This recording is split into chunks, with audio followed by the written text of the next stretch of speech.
dublihanan. Bayan Oy. lang. Ay lang dublihan ka. Hello. Pila sa ning pipino bay? 25 na boss. 25.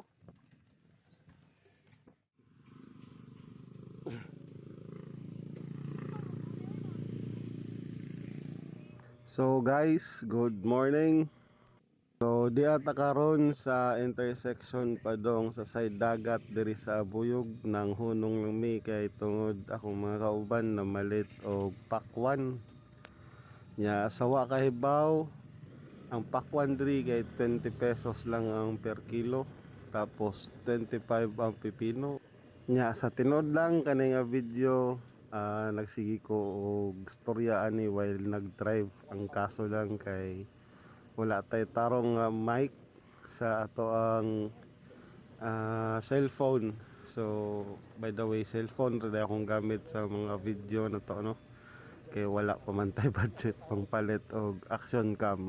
Nya karon padong ta mga og paniud to namo kay gikan mi nag-errand sa amuhang NGP part sa among trabaho. Guys, dito ta maniud to sa intersection padong Silago and going to Abuyog proper. Lamian niya kabaw atong paniud to karon, nilagang kabaw. Guys, uban na mi maniud to. Samtang nagbiyahe ta. Ato ding ila-ila ninyo atong motor nga gamit. Ang pangaan niya kay si Jixi, Suzuki Gixxer 155. So if ay na ni siya nya magisgot na lang po ta, gamayng review lang sa motor. So diretso nga pangutana kung ang gas ba kay para hubog ba si Jixi. Sa akong pagkahibaw dili man, siguro mga 50 kilometers to 55 kilometers siguro ang per litro, depende sa pagkumot siguro sa gasolinador. Nya human sa suspension sa atubangan nato nga fork, medyo gahi lang gid siya guys. Nya apil sad sa likod, giask po na ko kung partner o unsa ba, gahi ba.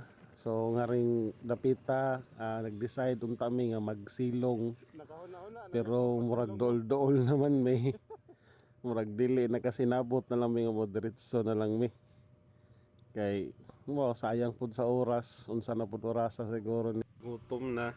Balik niya ta sa tong topic sa pag-review sa motor. So muna to, nangutana dahil ko sa partner o gahi ba ang suspension sa likod. So far iyahang feedback pud kay gahi gyud noon. Di para sa uban niya motor, mo-play gid siya tarong labi naglubakon. Tapos ikatulo, headlight, kung nabantayan o gabi, medyo kuwang gid ang siga sa suga. Naka-LED data nya human. I suggest kung ganahan mo ani nga motor, much better nga magpalit mo og auxiliary nga ibutang ninyo sa atubangan para hayag gid inyong kaugmaon. Nya ikaapat, ito lang iulhi, looks sa tong Jixi. Okay siya, nindot siya. Then gamay na lang kag idugang gid para maporma imong motor, samot ka pogi imong motor. Say for example kuan, bilipan or engine cover.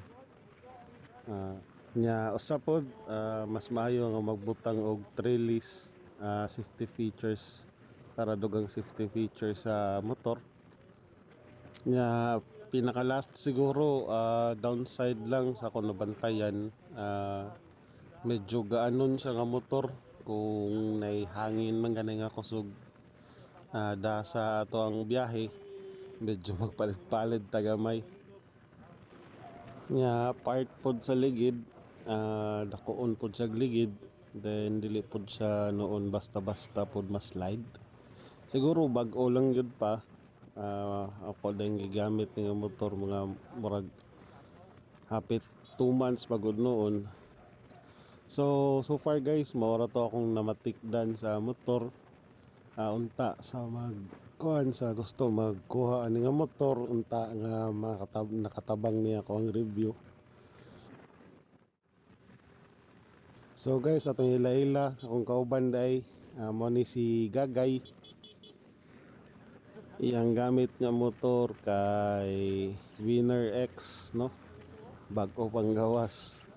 So ang next kay si kani siya naggamit og XRM. So mo ni siya si Sam Anthony Urapa. Kaway-kaway naman dyan. Nagyad. So guys, dool na lang kay ta. Nanadya sa intersection. So nakalimot ko unsay pangan sa kuan gud sa tindahan. Wala lang po ko naningan-tingan kakaon nagunoong ko diri. So guys, sa mga ganahan diha mo travel, so makahapit mo diri lugar na itindahan diri nga lami sila o putahe sa kabaw nga baligya. So guys, atong tanahon kung unsay panghan sa ano sa tindahan. Ansa ni? J-Rail